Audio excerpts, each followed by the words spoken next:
Man, being out here really testing my patience. Ran out of mattress and switched my location. 500 miles ain't really that far. For you, oh baby, I'd fix my car. Hills and mountains and trees and stars. It's beautiful, but it ain't a queer bar. 5 million queers across this nation. Hi, welcome back to Way Out Here, a podcast for remote and small town queers.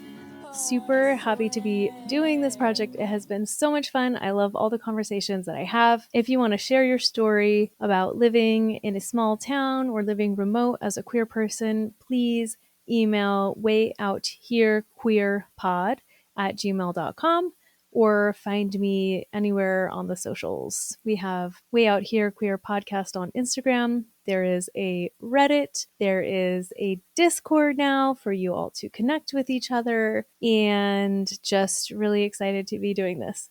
The one thing I keep hearing is that these stories are much needed for remote and small town queer people. Definitely there's a consensus that the majority of queer podcasts are LA influencers. That it does not represent the majority of queer people in the United States or outside the United States. So just excited to be here, helping you share your stories and connecting with you all. It's been seriously the time of my life so far. So my hot drinks of the week. What's funny is I had to switch some of my episodes that I was releasing, and she's so cute. She's my best friend in the whole world. I had a so week with a couple great peaks. It's been a very busy, kind of hectic, chaotic week.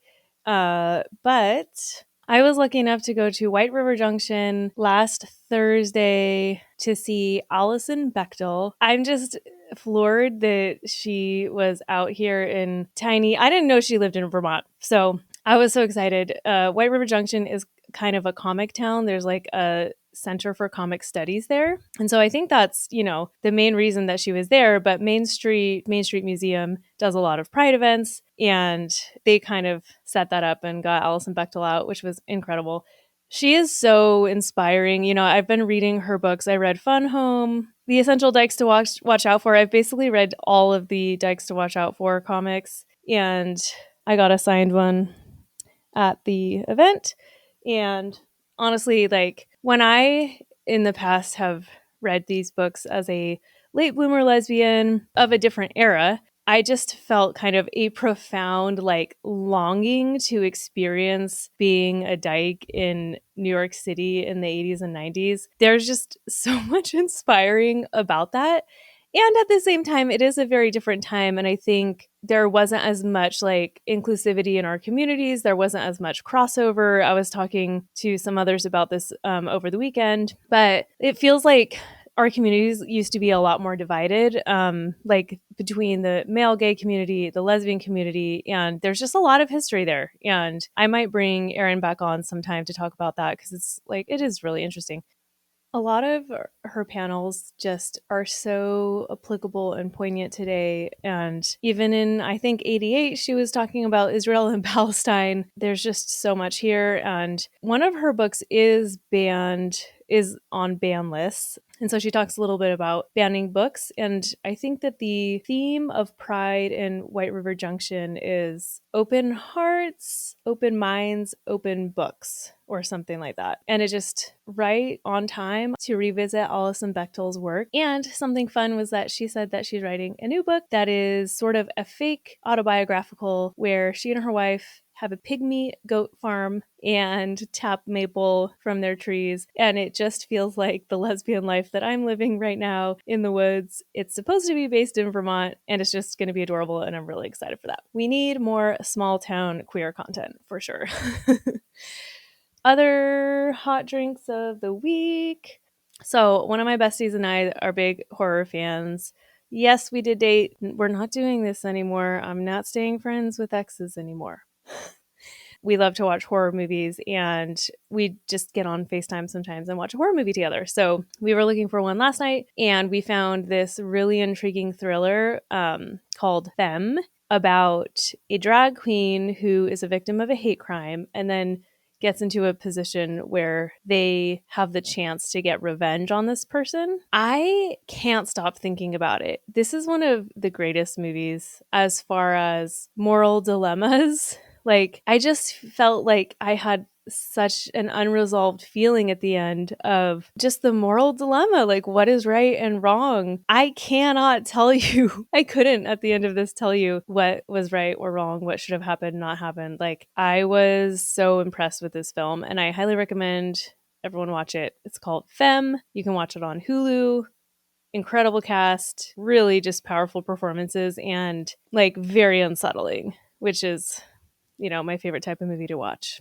Get into that. For our guests today, we have my adorable nibbling Meg and their partner B. B is going to be off screen because there's kind of a safety issue. They're not fully out. Meg identifies as non-binary, using they them pronouns, and B kind of somewhere in the middle, mostly uses she her pronouns, but a little bit of they them thrown in. So this was a really fun conversation to have. We don't have that big of an age gap because they were my first nibbling born and I was only 12 when they were born. So it's kind of fun that we're both queer adults, and really, like, of our entire extended family, which is huge, out of like nearly 50 people, the 3 queer people, me, my nibbling, and then there's one niece who's bi. So it's kind of like we're adults now, and it's like fun that we can talk about queer matters and our upbringings and Mormonism and stuff like that. So really enjoyed this conversation, and please enjoy and welcome Meg and B. Welcome Magpie and B to Way Out Here, a podcast for small town and remote queers. How are you doing today? We're good. How are you? I'm great. So tell me a little bit about where you live and why Way Out Here kind of fits the bill for you. Yeah, so we both live in Logan, Utah right now, which is a tiny little town. It's a college town, so it's slightly more liberal than the rest of the towns, but slightly more liberal is still very Trump. So, Yeah. I actually didn't know that Logan was more liberal than some towns in Utah. I was expecting it to be more conservative, but I guess that makes sense since it's a college town. yeah, there's like everyone who's lived here for at least 10 years is Republican, but like all the college kids are still pretty liberal. So, Yeah, the kids are all right. yeah, the kids are all right. How do you like living there? It's fine. I mean, I don't know. Do you have anything, dear? No? Okay. Yeah, it's just a town. It has free public transport, which is amazing. What? I Somewhere know. in Utah has free plug. I No, mean, like, that literally. alone, I'm mind blown. I know. I was so surprised when I found that out. Um, my cat is giving me the craziest stare right now, but so it's just a Mine is too. regular it's just a regular little town where there's not very many gay people. Kind of unusual here. Yeah. Do you see a lot of pride flags up around town or not really? Not super. Whenever we see one, we always shout "gay house." Yeah. So we can tell pretty easily. There's maybe like one per block, kind of a deal. I am the only house with a pride flag except one other house, and I don't even know if they're technically in my town or in the neighboring town. So, Yeah, so fun. We love it. And like with trans flags, I think there's 2 that I've seen. that's a great little intro to where you're at right now. Do you want to talk a little bit about what your upbringing was like? I'll have you start first, and then B can talk a little bit about their upbringing. Yeah, so I grew up in North Ogden, which isn't too small of a place, but I went to Mhm. a charter school. And so I graduated with, I think, 32 people. We didn't even make it to 35. And I'm pretty sure I'm the only gay one out of all of them. But I didn't know I was gay back then. So I guess none of us were gay during high school. So Utah is a bubble, highly, predominantly Hmm. Mormon population. Then North Ogden is a bubble inside Utah. And then on top of that, you Yeah, went to a yeah, charter school. So you're like triple bubbled up here. yeah. Yeah, I'm like triple bubbled. I was not friends with anyone who wasn't Mormon growing up. So I was very I know, isn't that so crazy? I am really curious about that because even though I grew up Mormon, I was raised around mostly non-Mormons. So, what did Mhm. it feel like to have all Mormon friends? Was it kind of just assumed that everyone in the world believes the same things? Yeah, yeah. Well, okay, I actually had one friend who was a Christian, but like everyone I met, I was like, "Oh, you're a Mormon." It was Right. so common to assume every single person was a Mormon unless they looked like one of the bad kids and then they were probably not Mormon. They're probably like rebelling or something. Yeah. Yeah. They looked like maybe they drank a beer can one day in their life and you're like, "Oh, that's the bad kids." Evil, Yeah, evil kids. satanic person. Yeah. Mhm. Yeah, exactly. So, how much did the internet, like, play into your upbringing? Were you kind of more aware of other people because of that, or how did that work? Yeah, so growing up, the only thing I had was Facebook. And Facebook is Mhm. not a great place to find communities that aren't old people. Um, I know. Agreed. yeah. I eh, deleted mine when Trump got elected.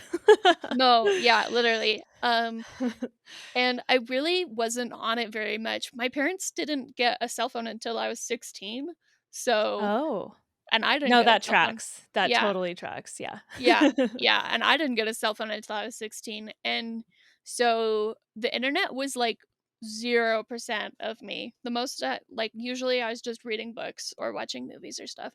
So I really Yeah. didn't have, like, and back then I'm old enough, I guess, to say back then, but back then uh, there wasn't very many, like, queer icons out there. So, No, like there weren't. Yeah. yeah, so, like, the I mean, only TV I there were no non-binary icons, that's for sure, but not No, not yeah, even not for that sure. many. Yeah, not even that many just queer icons in general, so Yeah, yeah, I think, like, the only one that I can remember, like, seeing as a kid was in Friends, like, Ross's ex-wife is a lesbian, and so, like, yeah. that was my only knowledge of gay people. I actually love them. Like, weirdly, I feel like they were good representation. Yeah, they were pretty decent, honestly, they were pretty solid. Yeah. And even with, like, one thing that makes them relatable is the late bloomer aspect, because I'm a late bloomer lesbian too, and it's Mhm. like the fact that she was married to a man and then, discovered her sexuality. I'm like, they did not do too bad with that. Yeah, no, they didn't, like, I totally understand the compulsive heterosexuality. Yeah, absolutely. Yeah. So, you as a child, you didn't really have any understanding of sexuality or gender identity. But how did you kind of feel? Yeah, so I didn't even a little bit. Like looking back, I can see all the people that I was in love with. There was one specific I love that. person. There was like a deck of cards that we had, and it had the most beautiful woman on it ever. And I would just like the queen, and I would just hold on to her for as long as I could because she was just so beautiful. But like That's I so didn't. cute. I I know, love that. isn't that so cute? I usually lost because of that because she was not helpful most of the time. What? Okay, that is really sweet. Like, Yeah, that is just a fascinating way to experience attraction, you yeah, know? yeah. Yeah. 'Cause I also, like, I feel like I had fantasies and it was often like characters or something because it was what you could have, or anytime that I even liked men, it was usually like a character or something that was very unattainable, or I don't know. Yeah. It's interesting. Yeah. Yeah, and also, I was really sex repulsed as a kid, so, like, I didn't really understand arousal or anything like that, and Yeah. so, when I did have a crush on a girl, I usually just assumed it meant I wanted to be friends with them. I'm like, "Oh, So she's so common. beautiful, I wanna be friends with her," and then, like, it just never clicked in my brain. It's the whole, do I wanna be her or Yeah, do I exactly, wanna be exactly. under her? It's really hard to know. But, yeah, looking back, I'm like, "Oh, all of my friends were conventionally attractive to me, like, that's why I became friends with them was because I wanted to date them." Yeah. I weirdly did not have any crushes on my friends in high school, but there are things where I give myself grace and I look back on things and recognize, okay, that is like you exhibiting your Yeah. sexuality. You just didn't know what it meant. Like, totally fell in love with Yeah. Kate Winslet in Titanic. Oh my god. She is such a babe. That was definitely my sexual awakening. And then like there were just experiences where I think that queer girls like Mhm. somehow like we see each other, right? It's like there's something there. Like there's some connection, but queer girls would kind of pursue me a few times this happened and I had no idea. I was Mhm. so innocent Yeah. also like you said, so repressed that I didn't even know what was happening. I Yeah. didn't even Yeah. know flirting was happening. Faith and sexuality are like intrinsically linked because if you're not given the option to explore something, Yeah. then Yeah. how would you ever know? Yeah, and that especially was a big thing with my, gender identity. I didn't figure that out until I was, like, 23, 24, and I still, like, am always questioning it. I mean, yeah, what examples did Didn't. you have? You didn't. So, that's why I love that the more representation Mhm. we have, it gives people options. Like, Yeah. it's Yeah. a beautiful thing. So, I didn't know until I was in college, and I, like one of my roommates I thought was super attractive, and I accidentally started flirting with her, and I was like, "Hold the phone. I think I'm flirting with you. I think I might be into you. I think I might be gay." Yeah, did you at say one that? point. We're still best friends. I love her to death. Oh She's my so god. fun. Oh my god, my heart. Okay, how did she respond? Because that is such a Yeah, vulnerable, it was so scary thing scary. to She was, like, the do. second person I came out to. I was like, "I think I like you," and she was like, "Okay." Like, I'm pretty sure I knew that because you were obviously flirting with me. I am not a subtle person. I love it. I Um, love it. but yeah, we're still best friends, so I guess it worked out pretty well. She is asexual. Yeah, she's asexual and then, Okay. like, probably also bisexual, like, biromantic. But she's Yeah. also Mormon, so, like, there was just never an option. Mhm. Still. Okay, very interesting.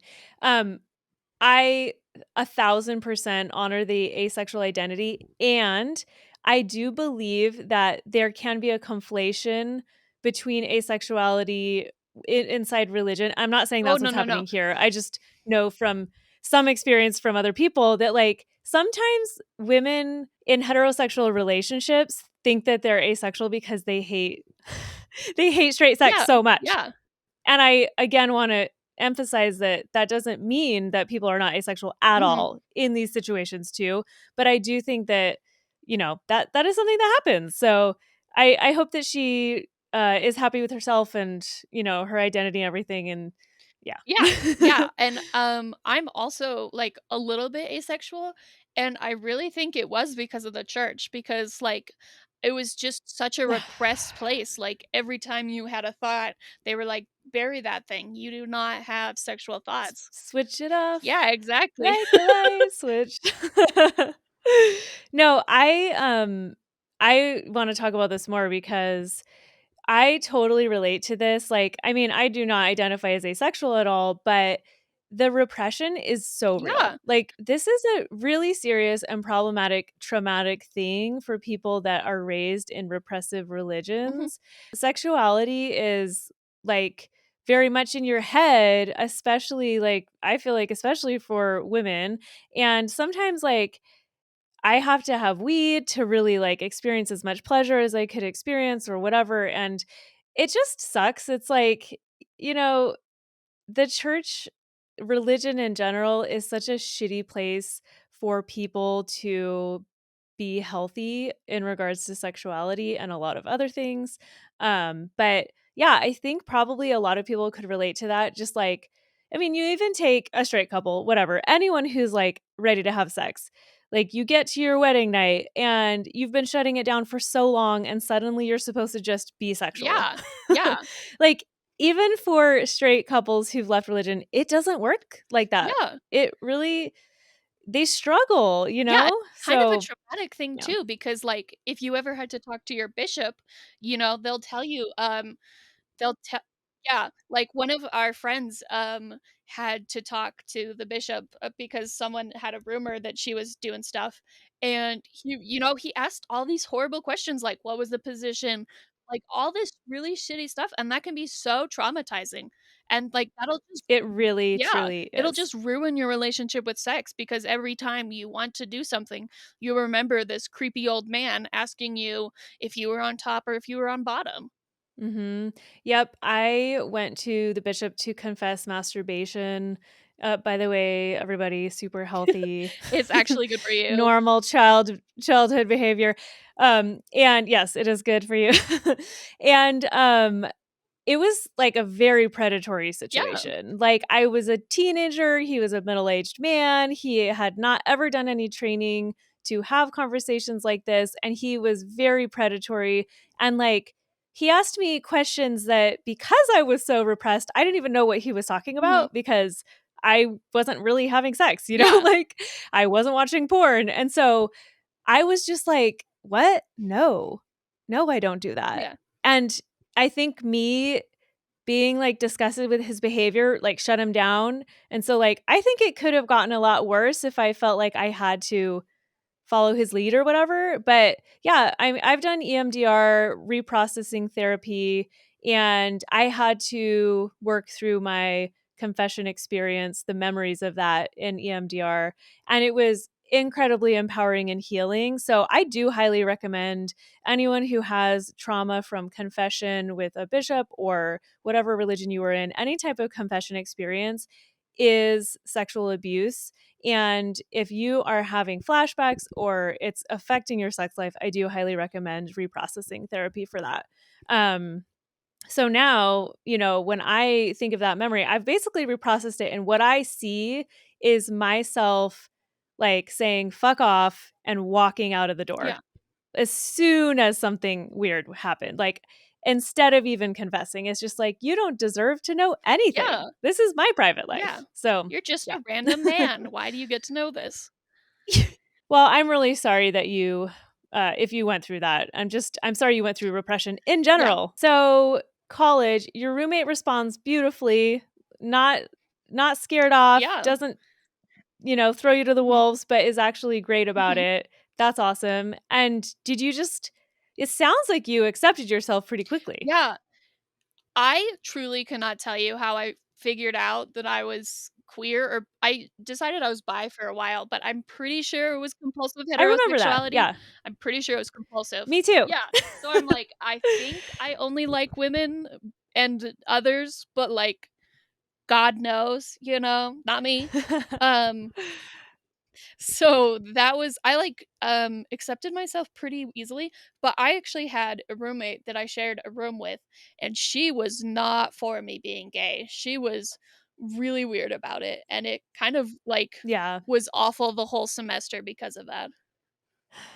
I'm so sorry. Was she Mormon Yeah. too? Yeah. I mean, you're at a Mormon school, so Yeah, yeah. yeah, and, her sibling came out as, like, non-binary right around the same time, and she was Okay. like, "I'm Yeah. not gonna respect them." She did not say them, but she was like, "I'm not respecting them, like, they can do whatever they want, but I'm not gonna deal with it," and it, like, just continued the knowledge that, like, she hated my guts because she was afraid of me kind of a deal. Yeah. I know, people don't realize that, like, just because we're queer doesn't mean we're interested in everyone around Yeah, us. yeah, Like, we still have very high standards and, like, very specific interests, and it's just not like that. Like, yeah, exactly. but that's kind of a common trope, I think, for religious people too. They're just like, Mhm. that's why it's called homophobia, Yeah. because they're You're afraid. genuinely afraid because that's kind of what they're taught too, is, like, um, like, gay men weren't allowed to be in the Boy Scouts for the longest time, or, like, weren't allowed to be the leaders in Boy Scouts for the longest time. Right. Yeah. As if, I mean, we know now that the issue was with religious men. I mean, like, with all the lawsuits and everything, it's like, yeah, I don't think it was the gay men you needed to worry about. It was the people masquerading as just As straight people, straight. yeah, because if you're accepting yourself, there's, like, such a low chance that you're gonna do something. Exactly. Yeah. Yeah, and, like, really abuse is about power. It's not even about sexuality. So you kind of felt this also lack of acceptance. And then the fact that the way that she reacted to her non binary sibling, did that kind of impact the way you felt about being non binary and what it would feel like to come out? Like you could tell, Yeah, yeah. or did it like bring to mind even that that was an option that you didn't realize? Was that the first time you'd kind of heard of someone non binary, or how did that work? I think they were the first person I found that, who was non-binary, but, yeah, I was super worried for a longest time that, like, that was something that everyone else would think when I was non-binary, like, if my parents were gonna accept me, they don't, or, like, all this other stuff, you know? Yeah. So you accepted at least that you were Mhm. bi or something. And what happened after that? How did the evolution go? Um, well, so I still thought I was Mormon when I figured out I was bi. So I was just kind of like, I guess I'm into men, you know, I guess I'll just marry a man. Um, and then like it wasn't until after I graduated college that I started to like question stuff because I realized like I hadn't had a crush on a guy in like 10 years. Yeah. Um, and I was like, I don't actually think I like men. And it became this whole thing about like, do I want to live the rest of my life Mormon and alone? Or do I want to um, live it with someone? And I realized that I didn't think I could live on my own. Um, and I was like, and when I realized that in the Mormon church, it would be better for me to off myself than for me to be with a girl, and I was like, "That is the most fucked up thing I've ever heard." Like, you would rather me die earlier than I should versus be with a woman and be happy, and I was like, That's Yeah. not okay." Right. Because there's a few things, they say that sexual sin is the sin next to murder, Mhm, which is horrific, like for somebody who did not choose their to be who they mhm, are, yeah, right? That's a horrible thing to say. And so basically the choice is, like you said, be celibate or die or leave the church. Like they don't give options. yeah, There is no yeah, welcoming there's no for queer people. Yeah, and Yeah. it's really something you're not supposed to talk about either. Like, if I had stayed in the church, I would not have been allowed to say, "Hi, I'm a lesbian, but I'm not dating anyone because I'm a good Molly Mormon," kind of a deal. That has started to shift. I lived in California before I moved to New Hampshire, and there were actually a few openly gay men in my ward. And in San Francisco, there are even more, but I never went to church there. And I think that's even worse because now you have people basically accepting that they're going to stay celibate, which is so depressing and not healthy for anyone. In fact, John Dehlin, who runs Mormon Stories podcast, he did a PhD interviewing over 1,600 queer people, and the group with the highest likelihood of suicidal ideation was the group that chose to stay Mormon and celibate.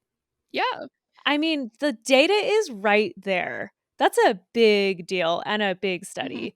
Um, and so it's really bad, I think, to have people stay in the church and choose to be celibate because, or especially to say, oh, I was healed and now I'm going to marry a straight person, I'm going to be straight or whatever.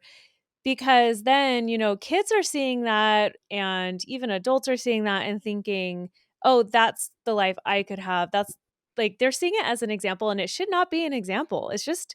It's toxic. If they're not going to fix things, like the best thing would be for people to escape the religion Yeah, and and have mhm. happiness. I remember there was a Mormon story. There was only one when I first thought about being gay. And it was about a man who was like, I was once gay and now I'm straight and have a wife and kids. And I was like, I don't think that's how it works, actually. And he actually has left the church since then, and it was a big scandal. And then Yeah. They always use these poster child, and you're like, yeah, that's dangerous because they're not gonna last. No. Like, this kind of shit does not last. People, they eventually come out. It chases you down. You cannot escape the truth of your Yeah, sexuality. yeah. I think they only have 2. I think they had that guy, which they've probably taken it down by now. And then they had another one, and it was like this lesbian girl who was in college age, and, she was like, "I'm gonna stay celibate for the rest of my life."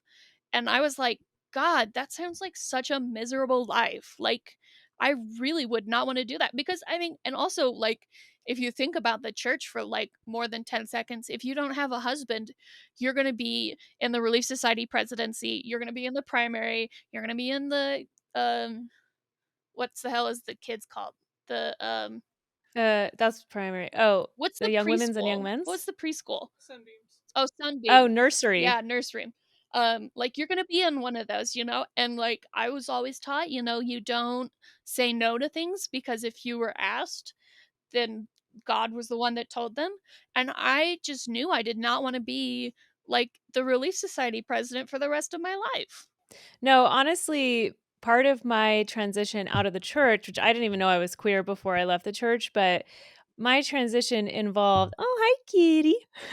My transition involved basically being in young single adults for 10 years and realizing, like, oh, the church is not bringing me any value anymore. And like, I am not able to progress as a human the way that people outside the church are progressing. And like, I did have all these volunteer callings, assignments, and all this stuff, and it was not really making my life any better. It was not, yeah. And like, it's a terrible place to be because, like you said, the church is all about motherhood, parenting, all of that. And when you're single, you are not doing any of that. Yeah, and And so you just feel like a yeah, failure. and you're like, everyone's got their stories of, being married by 22, so, like, or being married by 20 even, and so if you are 20 and still haven't found someone, then you're a failure, you're a bad person, you're gonna live alone for the rest of your life. Yeah, exactly. It's just crazy. But then a lot of people who do get married young, it doesn't work out or they discover their sexuality later. And it's like, yeah, it's just a mistake to get married so Yeah. young, I think, for most people. Yeah, I have 2 friends who were divorced, 2 separate friends who have divorced other people because, like, one of them realized that he was bi and he did not wanna be with his toxic wife, and the other one, his wife was bi and she didn't wanna be stuck with a man for the rest of her life, so, Right. like, it did not help either of Totally. them to get married at 20. No. I mean, there are some people that can grow together, but I just think it's the exception rather than the rule. So, yeah. So, okay. After that, did you date?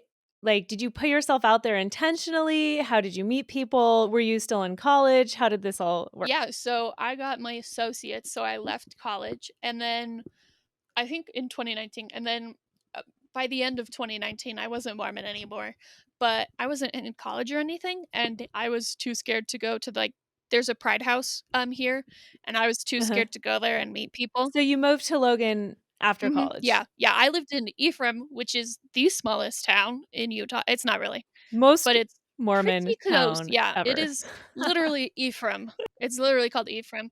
They have two separate temples now. Um, but Insane. They don't need two temples. well, It's money laundering. You heard it here. the other reason is because the Manti Temple doesn't have the room to put an elevator in. And so, in order to be compliant, they have to have something within, like, I think 5 miles with an elevator with accessibility. And so that's why they're putting an Ephraim Temple in. Whatever happened to the revelation that supposedly Brigham Young got to put shafts in the Salt Lake Yeah, Temple? exactly. Did not come into Manti, apparently. Apparently not. Selective revealing, we'll call it. Yeah. Um, but so then I moved to Logan. I didn't really know anyone, and I wasn't in college, so I didn't really have any, queer friends that way. So I just kind of relied. Can I ask, what prompted Logan? What made you wanna move to The Logan? girl I was in love with, actually. I know. Yes, I knew I it. know. Okay, tell me more. Um, she was the only friend I had towards the end because I was gay. And I didn't wanna live in Ephraim anymore because it was, like, 4 hours away from my family and so small. Um, Yeah, boring college yeah. town, tiny, Yeah, yeah. I think all the job options were the Dollar Tree or Walmart, and I was like, "I'm not doing that, actually." Um, so Obviously, you can't be a barista in Ephraim because there's no no, coffee shops, I there bet. there was one, and it was a Christian one. Oh, Um no. I know. So they wouldn't have accepted me either. So I moved to Logan with her, just kind of stayed there. It's like the cheapest option and it's decently close to the rest of my family. I have 4 younger siblings, so I wanted to like be there with them while they grew up. It was good to be like an hour away from it. Yeah, and you're also pretty close to Salt Lake, so Mhm. if you wanna go to a concert or something or a pride event, whatever, like, it's nice to have that close by Yeah, too. yeah. So Logan just kind of was the only choice I thought of. But I mean, it's like fine here. It's just another Yeah, little town. it's cute. Logan's really Logan cute. It's cute, fun. and the Pride House is actually just across the street from us. Um, Okay, can you tell me what the Pride House yeah, is? so it's they don't know where we are. There's so many apartments here. B's telling me not to dox us, but, the Pride House, it's just, like, I think a nonprofit organization, that, like, it's not run by the city or anything like that, but just, like, a group of queer people were like, "We need to have a safe space for kids and, like, Yeah, everyone to go to," and, I love yeah, that. they actually, rent the house from a church. Like, do you know what the church is? Presbyterian? Something like that. They're queer friendly. Mhm. And so the church was totally down with them, making a pride house, and so it's just So yeah, cool. it's just kind of like a little hangout zone for everyone. They do stuff every single day. I think Tuesdays they have what's called Stitch and Bitch, which is just where you It's come with a amazing. craft and gossip with a whole bunch of gay people. It's so fun. Oh my god, I love that. Oh yeah, and they host Logan Pride every year. So we actually do have a pride, which is exciting. Yeah, that's Yeah, awesome. it's just like a little nonprofit thing. It's really fun though. I really like it there. So you were roommates with a girl you're in love with. I decided to get online and look at dating apps and stuff like that. Yeah, So I tried like Tinder and I tried Bumble. I actually did Bumble when it was like first starting. So me there were a bunch too. of glitches. Yeah, there were a bunch of glitches that I could exploit, which was really fun. Like whenever someone liked you, you had to pay money to see it. But the app was kind of broken. So if you just clicked on it fast enough, like you could No see who way. liked you. Yeah. I paid, man, I paid. No. Yeah, I did not pay. Um, but that was an easy way to find people. I didn't actually date super a lot of Were you people. still kinda looking at men and women both on the apps? Yeah, I tried to figure myself out, and eventually I found B, my partner. We've been Mhm. together for like 3 years in August. Um, Oh, I that's so know. great. And yeah, now I have a permanent buddy, so we get to do all the queer stuff together because That's what I now want. I want a permanent buddy. yeah, because it's so, like, awkward to go on your own because everyone has, like, Yeah, their own friend groups, but, it like is. I definitely struggle with lesbian bars or queer bars, like, I can't really go unless I'm going with people that I know or friends or whatever, so, yeah. yeah, because otherwise you're just kinda gonna sit there and be like, "This is fun." You don't want people to feel like you're hitting on them if you're just trying to make friends, but then, like, if you do wanna hit on someone, that can be awkward too. Yeah, I'm not Yeah. super Yeah, don't savvy. get me started on lesbian dating because it is the most confusing thing. No, I wanna get started on it. I wanna No. hear about it. After B tells her story, then we can talk about Okay. it. Okay, sounds good. Yeah. So is there anything else that you kinda wanna talk about there? Like, because I do wanna talk about dating, but I wanna hear kind of B's upbringing too first. Yeah, yeah, I don't think so. One day I was Googling gay things and I found out, like, about non-binary a little bit, Oh, yes, let's talk and about that. Yeah. yeah, and I was like, "Ooh, this actually might be for me," because like, I've never really, like, Was it like felt you saw a definition and you were like yeah, you were seeing a definition of queer terms or something and you were like, "Oh." Yeah, I was finding I was looking for like books with gay people because I Yeah. had so little I can experience send with you a it. list. Yes, thank you. Um and someone was non-binary in it, and I was like, "Oh, let's think about that for a bit because I've never really like cared either way for my body." And so it was really hard to distinguish like body dysphoria versus body dysmorphia, like where I don't like the way I look versus I don't like the way I look because it's feminine. Yeah. And so I like took a solid like year or so to like really figure it out because again, I didn't have any icons. I didn't have anyone else who was going through the same thing near me. So I just kind of had to like guess what I felt Mhm. about myself and Yeah. ended up on non-binary or um and Or now we're gender that. nonconforming. Yeah. Yeah, gender Honestly, nonconforming. yeah, it totally tracks, I think. Like, just knowing you as a kid, like, Yeah, this totally makes sense. Every no, picture I have of you, like, you're a little NB. no, literally, I have a picture of me from when I was in a ballerina class in someone's basement, and every little girl was in a pretty little leotard and a pretty little tights, and I was in cargo shorts and Crocs. And I was like, "Actually, I think I've been gay this whole time. I think I've been Yes. non-binary this whole time." 100%. Okay, Yeah. that's so cute. Yeah, I have pictures of you in backward baseball caps. You definitely had the long shorts all the time. Like, and you just, like, you don't look like a girl. So, No. like, Yeah, I yeah. just look like my brother. Like, I just looked Yeah. exactly just this tiny little child who with no gender, and then I had to wear dresses forever, and I mean, I feel like most children don't have genders. Like, there's this great, speaking of queer books, there's, I think it's a series, but one of by Becky, I wanna say her name is Chamberlain or Becky something. It's basically, like, set in the future in space, people who get stuck at essentially, like, a gas station. It's like a space station, but it's kinda like a gas station in space in the future, uh-huh. and they all get stuck because there's some type of quarantine or something, and it's like Is it they're all this book? talking to each Oh my god, yes! Oh my god, sorry to freak out. That was He so loud, ran but out of the room to grab it. Hey, can you say the name? Because the screen is a little blurry, so just read Oh, the yeah. name for the It's people. called The Galaxy and the Ground Within by Becky Chambers. Yes. Yes. Oh my god, I'm so glad. So, I my favorite part about it was the non-binary child and how no child is allowed to be assigned a gender until, like, age 17 or something. I was like, "That is fucking brilliant." Can you imagine how different our world would be if that was It the would be case? so nice Every because child you is really allowed to don't know. bloom. Yeah, explore the way they explore.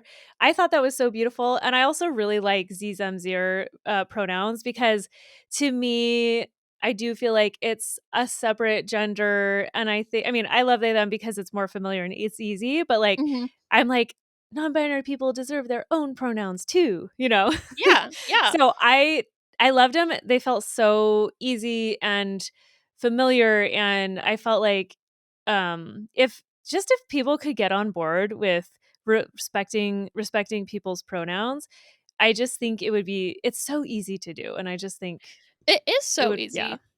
It's like if someone like one of your sisters, actually two of your sisters, we used to call them Aunt Becky or Aunt Debbie, and now they're Aunt Rebecca or Aunt Deborah. And like it took me a Right? second to remember Aunt Becky is Aunt Rebecca, But you did it. but Not I that did it. It's not that hard. hard. Yeah. If Yeah. you can respect someone's name change, then you should be able to respect their pronouns. Yeah, and, like, every Mormon woman takes the name of her husband, and we Yeah, that respect too. their new last name, so Uh-huh. did you know that I changed my last name? No, did you? I saw that it was Hell on here, and I didn't know if you had changed it or not. It's official. Yeah, it's Hell legal. yeah. Hell yeah. Hell yeah! I know, and the puns. Hell Oh, yeah. there's so many puns. Yeah. Was there a So reason you decided to do that? I never really connected with our last name, and, like, the fact that people always, like, mispronounced it and forgot the L or, like, pronounced the L, like, drove me crazy, like, my whole life. And Yeah. also, like, there was just a family reunion, and there's all this like pride for our polygamist Mormon ancestor. And I'm Yeah. like, I'm sorry, I just don't share that pride. Like, Yeah. he's like, maybe he was great, maybe not. I don't know. Like, I know I wouldn't be here if it wasn't for the second wife, but like, but You're like, like, also, yeah, it's just not something I'm proud of. And like, also, the reason they're so proud of him is that he was the first person to convert to Mormonism. And I'm like, yeah, that did not do me any favors. Okay. yeah. I was brainwashed in a cult. I have trauma. Like, why would I celebrate this person? Uh-huh. So that was a big part of it. But I did want to keep my initials and I really liked my first name. Um, and so I kind of was like looking at names from our heritage, stuff like that, just trying to figure out if there's like a cool name pre Mormonism I could pick from or something. But then Mitski came out with an album, Laurel Hell. And I was like, I love that. no. I was like, you did not. Like, that's so perfect. And I Uh-huh. just was like, that's my name. Like, it just is.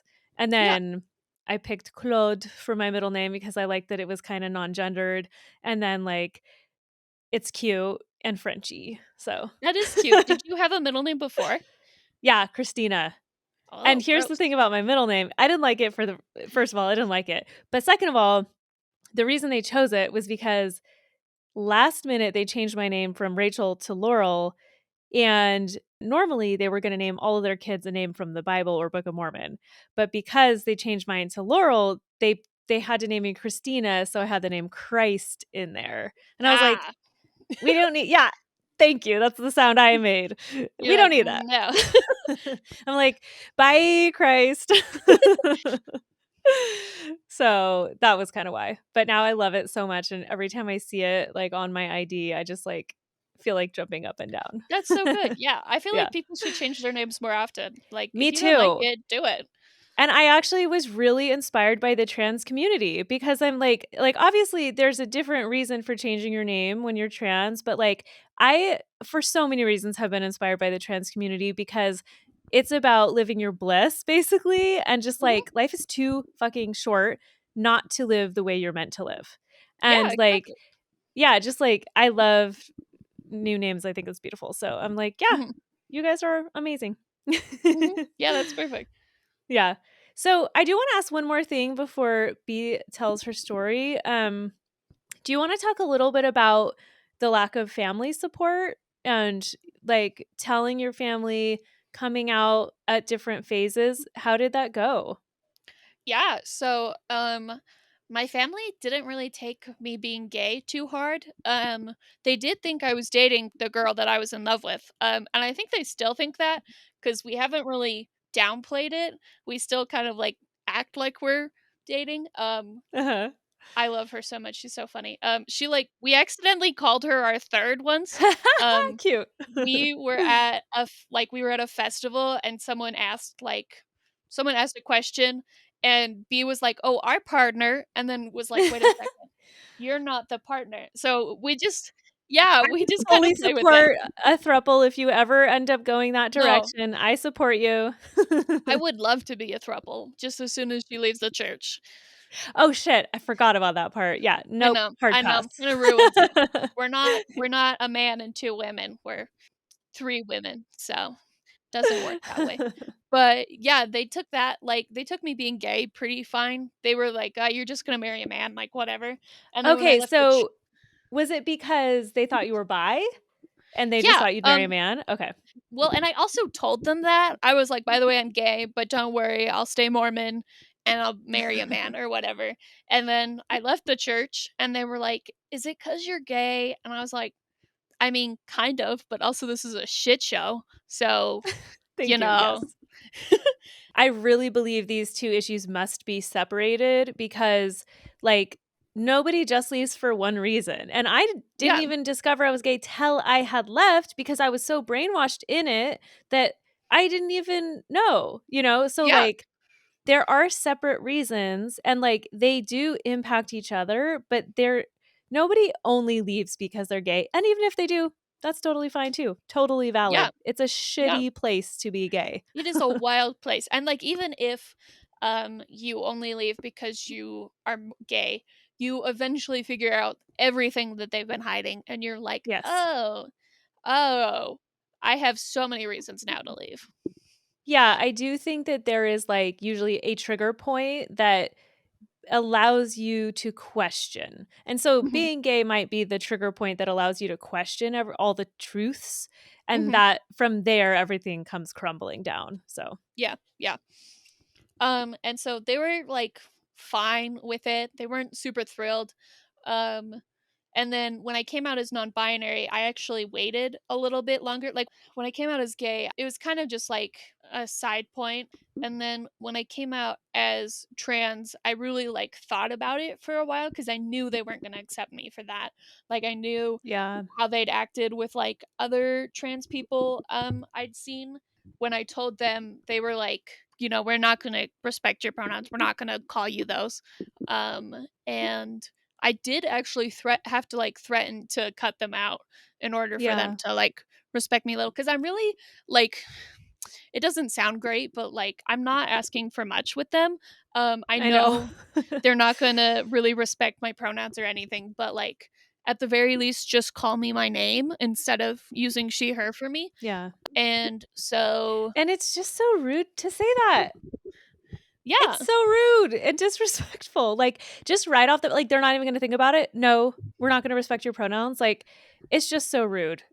yeah. And honestly, I feel like Jesus would respect my pronouns. Like if Absolutely. Jesus was around, Jesus would respect them, because it's not Actually, like, it's Satan. I have a sticker that says Satan respects pronouns. I love that actually. That's good. Yeah. Um, It's like um, Jesus can fuck off if this is if these are his people, like, nah.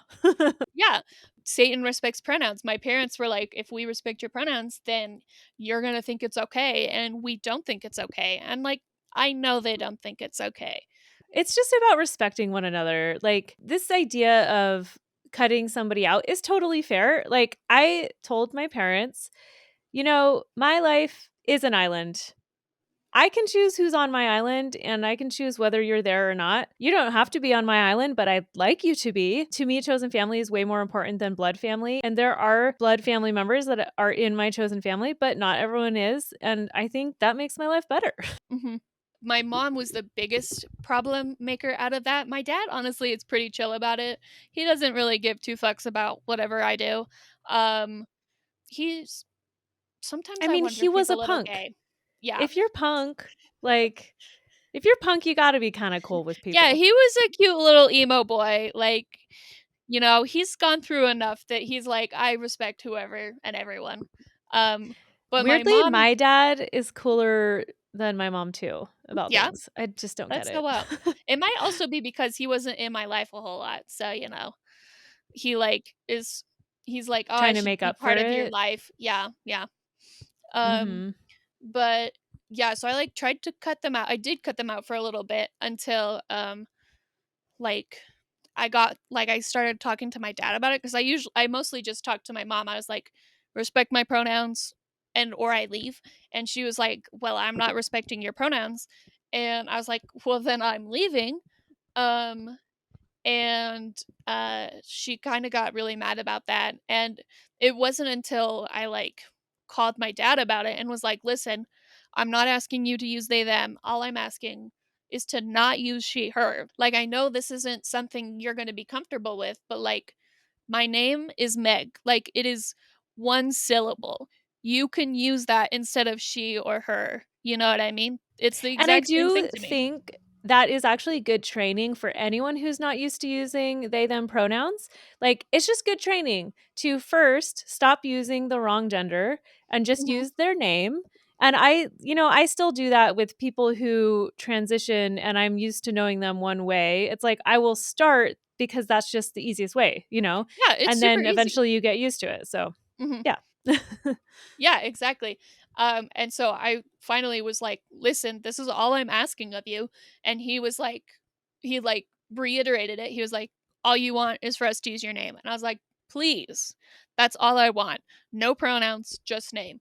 And he was like, I guess we can do that. And so I'd like only cut them out for like a day, but it was enough that they really kind of realized that, like you You're said, this is serious. my island and I am not going to let you on. Like, it's gonna suck to lose every person that I love, but, like, also, I would rather that than, be abused for Disrespected this long. and Yeah, abused. Yeah. disrespected. Yeah. I know.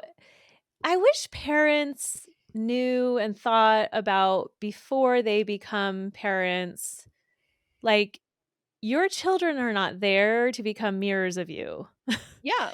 Yeah. Like, no, like, they are there to be their own autonomous being, and they do not have to stick around. They don't have to take care of you when you're old. Like, they are a person in and of themselves. Yeah. And a lot of Yeah. parents, they don't go into parenting with that kind of altruism. They go into parenting for Mhm. selfish reasons or whatever. Or, if you're religious, a lot of the time it's just what you do and you don't even know there are Yeah. options. So there's that. But yeah. Yeah, and, like, also my parents were 20 when they had me, so they didn't know Oh my themselves when God. they had me, so, like, how can you know yourself after this kind of a deal? Yeah. That's so wild. That's so young. Yeah, I know, isn't it so young? I couldn't imagine. No, I don't even want kids ever, so it's like Yeah, same. it's, like, wild to think, even now having a kid would be wild, so Yeah, yeah, but they're okay-ish now, I'm still Mhm. on their insurance because 'cause I'm still young enough to, but, Okay. like, they've told me in no uncertain terms that if I ever, like, try to transition using their insurance, they're gonna be upset with me and, like, cut me off and stuff like that, so Are doctors allowed to tell? yeah, I feel like they wouldn't know, Okay, yeah. um, but I don't know. They're just they're just living their own life, and I honestly have no idea what's gonna happen when I chop my titties off because that will happen, hopefully, Yeah. I have a and cute sticker for you. Do you know the singer Miki Ratsula, mm-mm. Finnish singer? Oh my god, they're awesome. But they have a Yeah, song that says, "Of course I'm going shirtless cuz my surgeon did wonders." And so I I love made that. a little needle sticker that says that. And That's so it was cute. a yeah, it was a big hit at Pride. It was cute. Okay, let's pivot to B. Hi B. Hi. Oh, sorry, I didn't mean for my voice to crack right then. I've been really That's quiet. okay. Yeah. And again, B is off camera because they are not out to her parents, and in Utah it's not necessarily a safe place to be out, especially as a trans person. And yeah, there's just a lot around that. So we're just gonna be talking off screen a little bit. How are you today, B? I'm good, thank you. Good. Do you want to tell me a little bit about your upbringing? Did you grow up in Utah? I mean, pretty much. I'm from really small town just north of the Utah border in Idaho. Okay. Like I might know it because I went to school yeah, in Rexburg. yeah, you definitely do. Okay. Actually Meg's grandpa was my elementary school principal. So Wait, I know exactly where this is. Yes. yeah. That's Um awesome. Oh my god, is that how you so met? no, actually we met on Bumble. Okay, yeah. I remember Meg saying that now. That is so wild. By the way, I know him and I love him. I know he's so cute. Just a great He's human. Yeah. And he has um a fire pole in his house that you can slide down, which is very fun. Maybe yeah. he secretly wanted to be a pole dancer. Maybe I guess you could ask him. Has the body for a pole dancer. Oh, also, do you wanna say anything about Napoleon Dynamite? Not it's fine. I prefer Nacho Libre. Yeah, that's Uh fair. Nacho Libre is great. so yeah, I grew up Mormon until I was like 12, and then my dad left the church. So then everybody else did too because it was more fun to not be at church. Facts. So uh Do you wanna elaborate what that was like or why he left the church? yeah, he's really kind of like a private person, so I'm not actually entirely sure why. Okay. We met like in our living room and he's told us all we weren't going to church and then we all like cried and then we got pizza and that's kind of what I remember about that.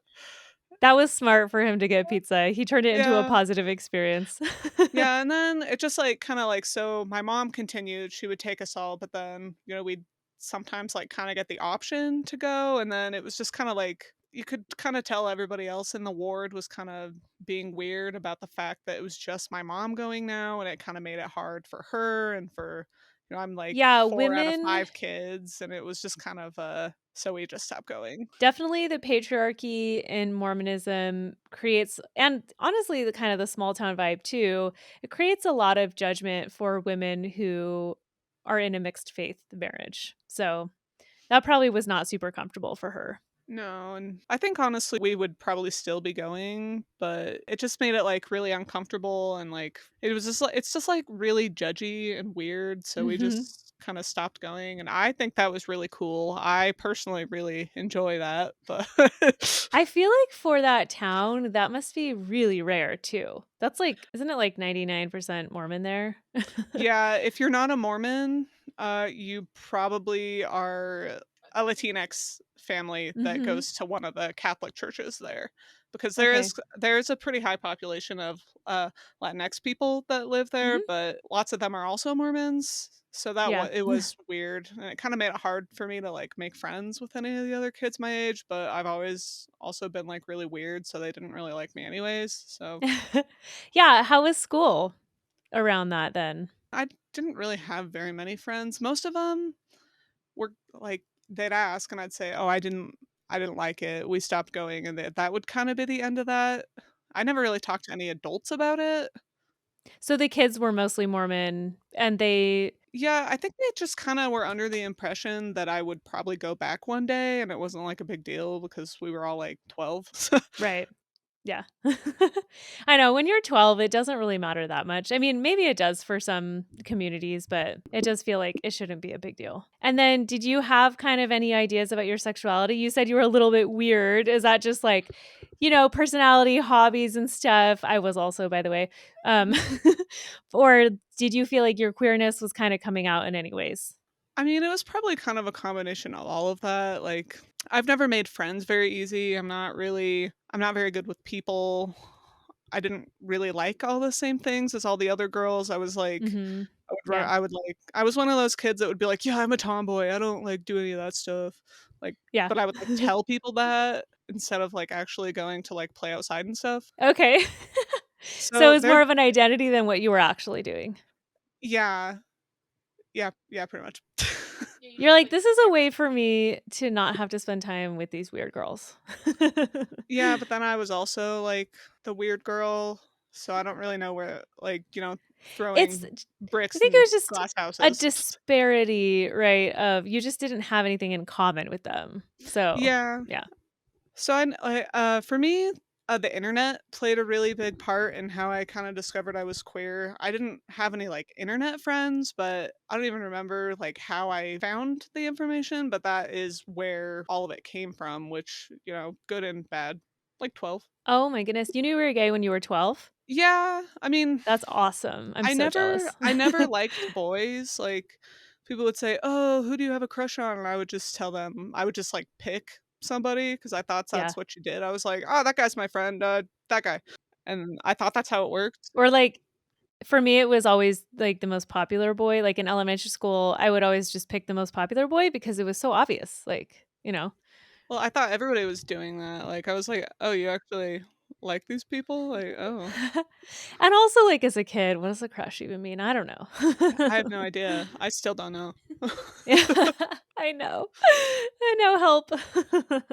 So then, did you come out to anyone, like, around 12, or I were don't you just kinda remember. riding the wave, like, "I'm just gonna kinda keep my head down?" I had like a couple of close friends that I would like. We were all friends, and I told like one of them, and it turned out that every single one of us was like queer in some shape or form later. That's rad. So like we Yeah, all I'm just kind of telling like you, found we each find each other. other. Yes.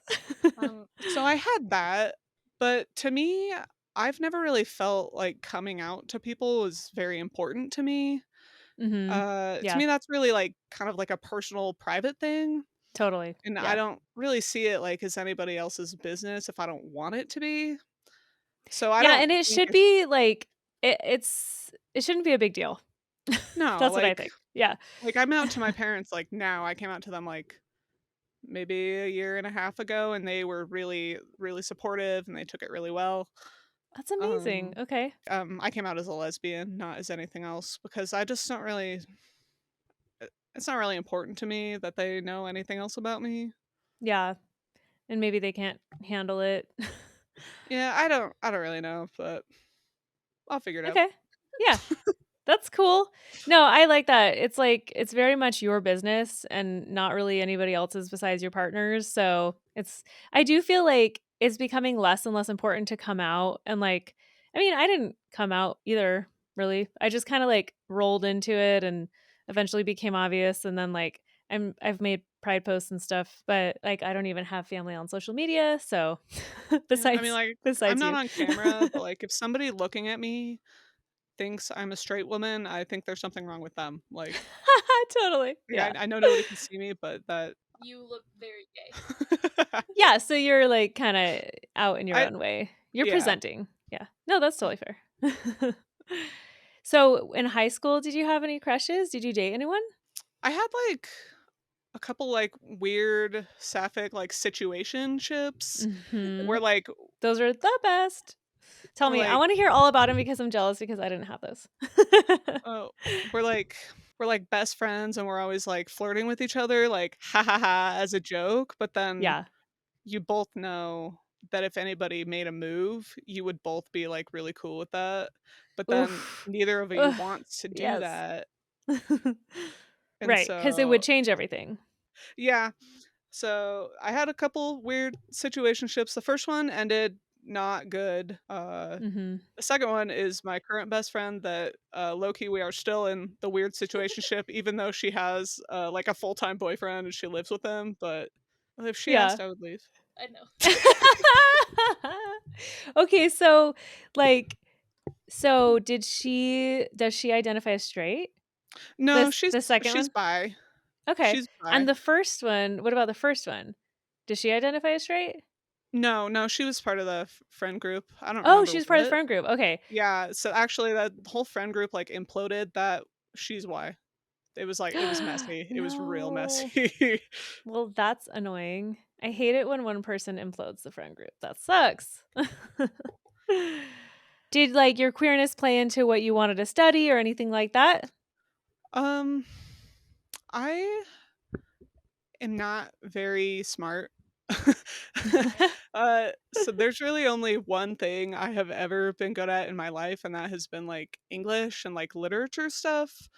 So, I mean, my Those are my smarts too. I mean, I suck at that's math, the but only thing I've ever known how to do, like, confidently, so I think I kinda always knew I was gonna go be, like, some kind of English major.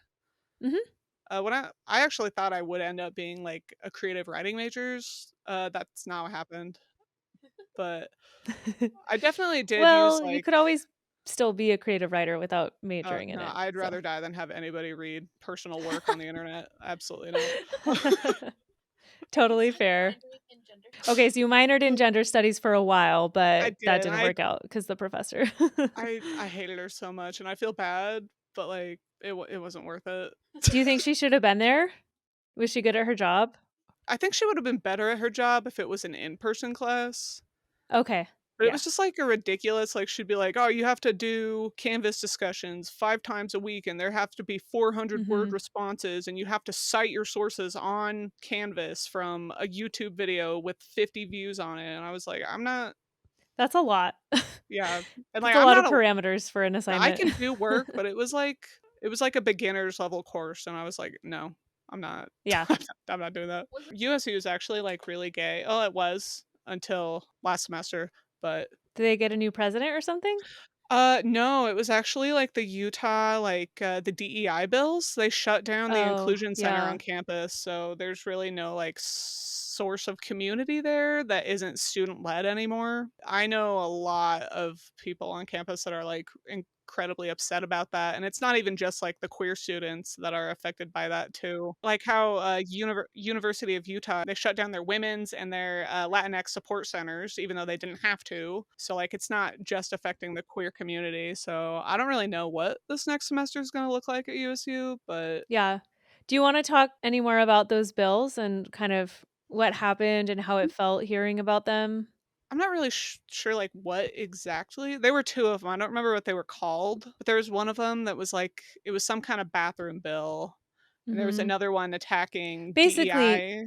anti-trans legislation. Yeah, so there's basically both of them were, and I heard about it through some students organizing a protest on campus. I know a Mhm. lot of queer students at USU that really are going to be impacted by that, or incoming students that aren't going to have a place to find a community. How was it like dating in such a small town as a queer person? I've only ever dated in Logan. I turned 18 before I graduated. So when I turned 18, I kind of started downloading like dating apps because I knew that also around here you make a lot of friends on dating apps too Yeah. because there's not. And when you're queer also. Yeah, yeah. So Cuz like we it's just not stay friends always. with our exes. Yeah. Um it was nice to see that there were so many people like my age. I didn't Mhm. I didn't know how many queer people there were. I've Logan was just like the place that I would go to get groceries. I never had like lived there or anything. So I was like, "Oh, like there's Pleasantly actually like surprised. like there's a community here." Like I didn't know that. I did not So know that either. When I think of Logan, I think of you two as the only queers there. uh, so we live in So the that's basement of this so good to house. know. Our upstairs neighbors are also lesbians. Okay, I love that so much. I love that. You should give them my podcast so they can listen, and if they ever want to be on, they can be on sometime. That's so cool. I wonder if one day Logan will show up on the list of like queer friendly small towns or whatever. Is Logan a small town? I consider it very small, Oh, like but this is like a big city. It like scares me here. yeah, you were in a itsy bitsy town, so That makes sense. I guess I don't really think of this as a small town. It's 54,000 people. That's not a That's a lot. lot. yeah, I mean, I guess it depends on your perspective. I don't even know how many people are in my town, but I think it's something like 11,000. Something small. Okay, so you're getting on the apps. Did you date anyone before Meg? No, no, I didn't. It just kind of like worked out. And I'm not like, I feel like a Mormon when I like tell people this, and I'm like, yeah, my first girlfriend is the person that I'm going to spend the rest of my life with. Like, I kind of feel like a Mormon when I tell people that, but it just, That's it just worked. cute. It just worked out That's like that. fine. Honestly, I think a lot of us would have loved to meet our partner younger and just like have it work rather than dealing with heartbreak and the freaking dating apps and like like and you were pretty young when you met, so yeah, I think that's cute. So now as a couple, how do you two feel around town and everything? Do you feel comfortable holding hands? Do you have a pride flag up? Do you let your freak flag fly? We do have a pride flag out. It's not like super visible just because of like where our front door is, but like we have a pride flag out, and Meg wanted to say something by reaching for the microphone. Yeah. Yeah. Um, Now this is both of you, so you can switch back and forth if you want. yeah, so since our neighbors upstairs are gay, it like feels less bad to be. I'm not that it's bad to be gay, but like You're like a it tribe. feels. Yeah, we're a little tribe, and like across the parking lot from us, someone else has a pride flag. So like this place is pretty decently gay, which is nice. Oh my god, what if you start the gay quarter? That would Like be so every fun. city has a gay quarter and you Uh-huh. could start it. You'll be the sugar Yeah. house of Logan. I think that's really great. It's kind of surprises me that in Utah, you're able to find an area that you feel safe and comfortable to show your pride flag and be queer. I think that's awesome. That's great. Yeah. It is also still though, like no one assumes you're gay. Like I don't look straight to No, you me. don't. I really do not think I look straight. Um, but like whenever I'm at work or anything, people will be like, "Oh, how's your boyfriend?" And I'm like, "My Ugh, girlfriend gross. is doing great. Thank you." So annoying. Do you want to talk at all about what happened at work? Is that something you feel Yeah. comfortable talking about? Okay. Yeah, for sure. Yeah, Fuck him. tell us I love about it. that. Yeah. So, There's no way that he's going to watch this, so. yeah, there's 0%. Yeah, no one there is going to watch it. So I worked at a grocery store for like 4 years, and eventually I wanted to get out of there, and kind of the only place that like said they would hire me was an HVAC place, which is Yeah. like heating and air conditioning. Mhm. And especially in a small town, heating and air conditioning people are very, very conservative. And Um, insular. Usually it's yes, family run. Yeah. yeah, it was a little homegrown thing. One of the guys was always talking about Trump, and who's the one that said the frogs are gay? Was that Alex? Alex Jones. Yeah, he was a really big Alex Jones fan, a really awful conservative podcaster. If The name is like tickling something in my brain, but obviously avoid conservative. Yeah, we'll have to show you the song because there's a little song. Okay.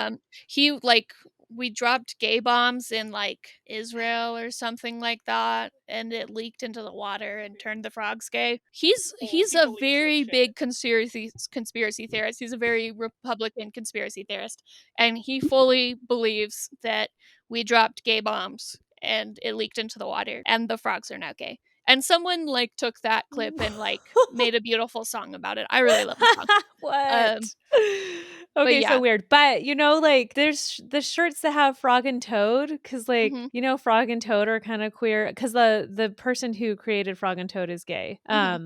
Old story. But so there's shirts now that have Frog and Toad that are like queer anthem shirts. So that's just like kind of weird and funny that there's also this like gay frog phenomenon. Like Yeah, and also gays are weirdly into frogs, so, like, it's yes, kind of this seems a like beautiful it. full circle thing. Maybe that's why I moved to the river because I have a lot of frogs. And when it Yeah, rains, I feel like I should put up a frog crossing sign because there's so many frogs that are like hopping across the road. yeah, that's cute. It was always a conservative place, like, I don't think a single person was even slightly liberal, and it really didn't bother me that much, Mhm. because like, I mean, it was work, we didn't talk about politics. I was only there, like, 4 hours of the day, so it was really nothing, but at one point, I decided something that's pretty common is to put your pronouns in an email, like, you Yes. say, "Thanks, my name, my pronouns," right? Especially, like, here in Logan, the majority of professors do it. So I was like, I'm just going to start doing this. I'm going to put my name at the end of any email I have to send to customers and then put my pronouns. And it, Because, I mean, because, this makes sense because you want to be known for who you are and you want to be yeah, respected. And it's such an easy way to let somebody know who you are without making a big deal about it. It's like such a yeah. gentle way to educate somebody. And such a small way. Like, I feel like no one Yeah. reads the end of an email, you know? So, like, Mhm. it really wasn't like this big, crazy declaration that I'm gay or anything like that. It was just like, hi, Right. goodbye, this is my name, and here are my pronouns. Um, I did it for a couple of months, and then, I guess he just found out one day, and oh, hello, babe. Wooly decided to join us.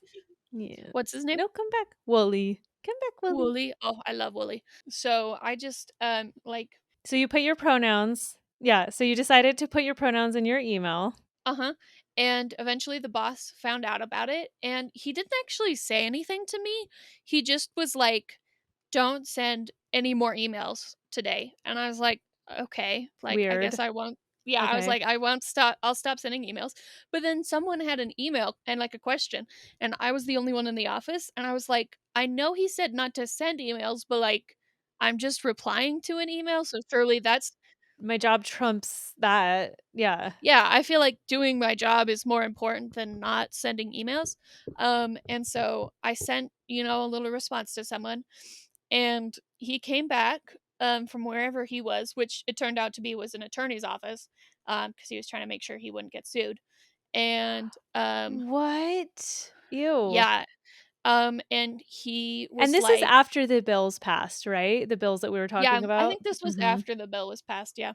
Um, and he came up and he was like, "You're fired," like, I was going to give you a warning, but since you sent that single email that was literally a reply to someone, like, I'm firing you because this is not the place. He said verbatim, he was like, "This is not the place for politics, and you wouldn't like it if I put I voted for Trump at the bottom of my thing." And I was That like, is so fucked up. I'm sorry. This is not politics at all. It's Yeah, like signing your name. That's all. it literally is signing your name, and I, Yeah. like I don't know this for certain, but I really feel like he would not have cared if I had put she, her at the end, you know what I mean? Like, I feel like he would have not have Yeah. made such a big deal if it was just the pronouns he assumed I had. Right. And it just kind of like it speaks to the shame that even straight cis people have in these insular organizations and communities, because it's clear that he didn't want someone thinking he's supportive of the queer community, you know? Yeah. It's Yeah, he like, was like, "I'm gonna lose business from this," yeah, and I he was like, feels like it's "You're gonna representing gain business." him. Yeah, he will gain business. Exactly. It's going to make people feel safe that maybe didn't feel safe before. Like, Yeah, exactly.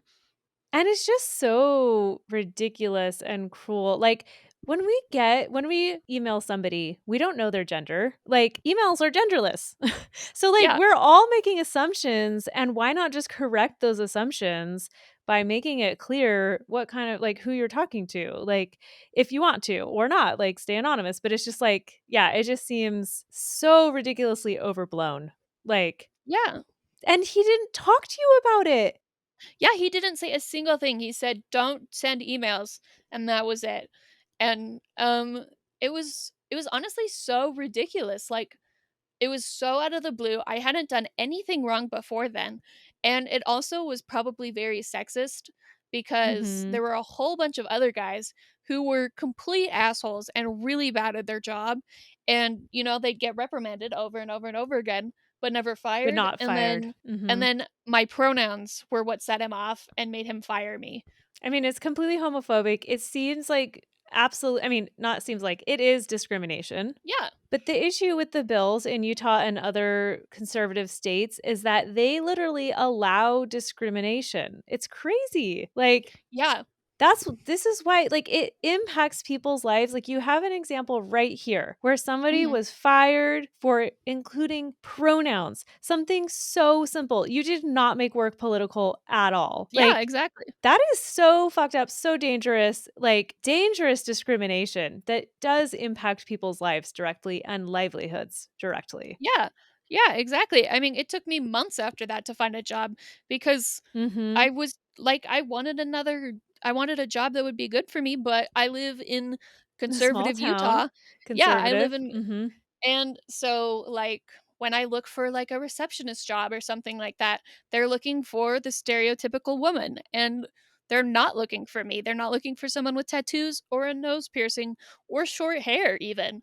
And so Mhm. it's just so hard to find a job around here. Yeah, and you really are the minority in a Yeah. place like Utah where like heteronormativity is emphasized greatly in most Mhm. contexts. And so like, and even just the fact that, yeah, like they're trying to find women to be secretaries rather than whoever is most qualified is just, Yeah, exactly. they're shooting themselves in the foot. Like, Yeah. Yeah, and, like, no one cares. Like, nobody cares. really no one cares. They just want you to be good at your job. Like, anyone who is contacting a company through a secretary or personal assistant, they just want you to be good at your job. Yeah, that's all they want, and, And most of them I aren't gonna be seeing you, so yeah, exactly. And I had one company ask, like, "This is a pretty conservative place. Are you okay with that?" And honestly, like, I am. Like, I want to be friends with people. Like, I want to get to know people.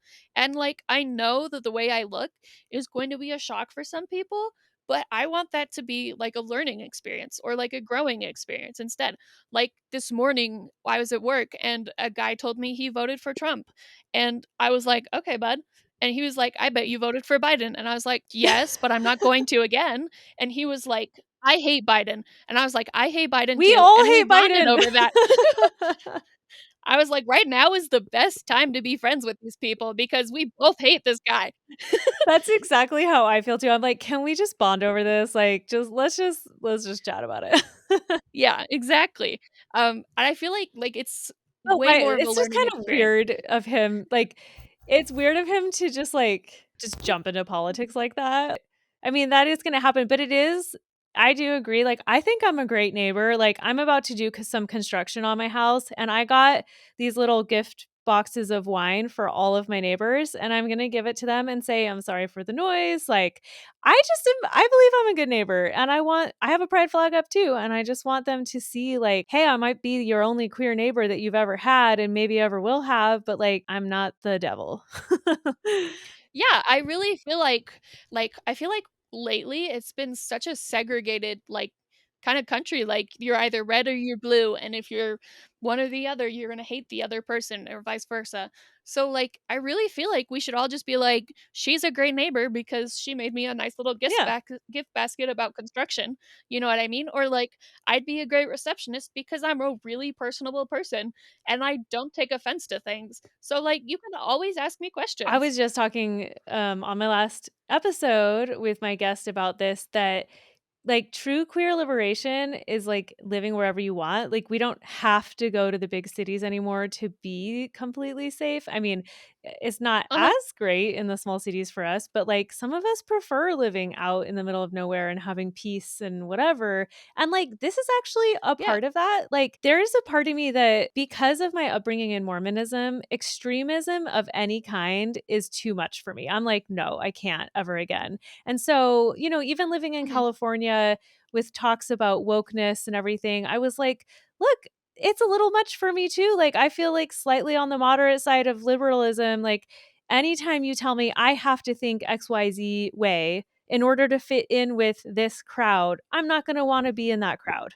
And Yeah. so there is something about living in a small town and being around conservatives as a liberal that is like, hey, we're all bringing each other balance. And there is something really good about that because we need more balance in this country.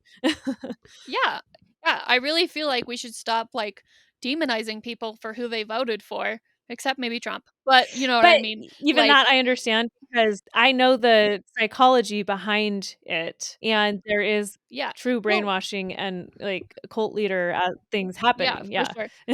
Yeah, but also, like, I can a little bit understand, like, he kind of feels like a people's person, you know what I mean? So a lot of people are gonna like him for that. Mhm. The guy that I was talking to this morning liked him for that because he's a really personable person. He's probably Mormon. I would not be surprised. But, Yeah, and, you take my parents or plenty of other people, there are a lot of people that for them, it's an identity as much as our queerness is an identity, and for them, they would just never not vote red. Like, they're always gonna vote red, yeah. and it doesn't matter who it is, and so, I understand. I do. Like, yeah. Yeah, and I feel like we don't need to, like I said, demonize people for it. I feel like, I mean, it's not you gonna help know anyone change their mind anyway. no, it's not. Like, as long as we agree on the same topics, or as long as we're willing to not talk about those topics, like, we can be friends, you know what I mean? Like, yeah, sometimes you just have to not talk about it.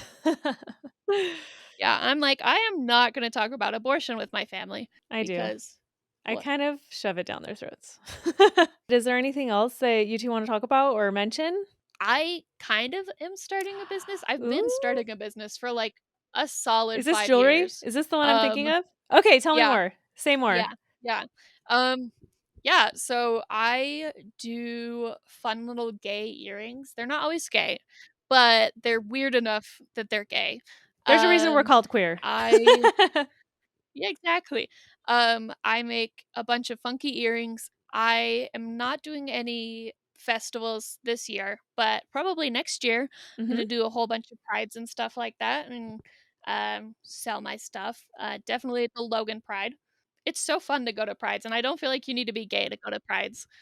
Doesn't sound like it, but it's one of the like greatest things you could do for someone. Like it's so amazing to feel supported by someone. Last Yeah. thing, this one's for you, Meg or Magpie. Are there any ways you feel that your society is falling short? Yes. All of the bills. Have you heard about Project 2025? So Project 2025 is like a wish list of like a right wing extremist group, and they have Project 2025 is like a wish list of things that they want a potential conservative president To to do? do in the next presidency, Mhm. and there's some Ugh. pretty Do I heinous. even wanna know? I mean, you don't, but, like, you probably should. Let me There's, guess. like, some pretty heinous shit on Total there. eradication of abortion. Uh-huh. Total eradication of birth control. Yeah. No trans rights. Yes. No queer Yes. rights. They're gonna make sodomy punishable by death. Stuff like that, right? Stuff like that. And, like, Like Title IX. they're trying to go after, like, Title IX, after gay marriage. Some extremists want interracial marriage gone. Divorce gone. Ending It's no-fault insane. divorce, environmental protections. Back to Meg, but they just handed it to me. So Yeah. But yeah, so No, that was great. Thank you for explaining that. although if you want some slightly good news, a group of furry hacktivists hacked the Heritage Foundation and like put like them like blasted them online, and I really appreciate those furries for that. Oh my god. I love that. Yeah, but like society's not doing a great job of trying to keep my rights. I feel Yeah. like Maintaining, especially yeah. the president, he's like, "Man, if you vote for me again, I can do something about this." And I'm like, "My dude, you could do something about this right now." Dude can't even keep, you know, Kamala Harris and Trump's names Yeah. straight. Yeah. So Yeah. pretty sure he's gonna forget about the gays. Yeah. B, this is a if it's okay, this is like a personality relationship question. Oh, it's fine. What makes you feel Mm. defensive? It doesn't have to actually be a relationship. It can be anything. Interpersonal. I get really defensive when I think people think I'm stupid. Like, if Mhm. people ask me questions and I feel like they're, like, questioning, like, the validity of my knowledge, I get Yeah. pretty defensive, and I know that's, like, really irrational because It's not. sometimes people just I do need too. more information from me, but I'm like, "What? Mine wasn't good enough? Why are you Googling that? Put your phone down." I totally get that. Like, yeah, you want people to believe you. But it can be, like, the lowest stakes, like, piece of information in the world. I'm like, "Meg, did you know that horses have, like, joint problems?" Like, random example, and Meg's like, "But that can't be true." And I'm like, "If you Google that, like, we're done." That's hilarious. I mean, just looking at horses, I can understand why they would have joint problems. So I believe you. I don't know why the horses came up. Did we watch something about horses lately? That was, like, really stupid. I don't know why I said that. I think that's a great answer. Okay, that is it. Thank you both so much for coming on to the podcast and talking about your experiences on politics and all the things we talked about. Yeah, not a problem. I'm happy to be on here with you. I will see you again soon. And thank you for being on Way Out Here. We're queer. We're way out here. Thank you. Man, being out here really testing my patience. Ran out of mattress and switched my location. 500 miles ain't really that far. For you, oh baby, I fixed my car. Hills and mountains and trees and stars. It's beautiful, but it ain't a queer bar. 5 million queers across this nation. I hear every one of them saying we're here. Oh, I swear we're here. Yeah, we're queer and way out here.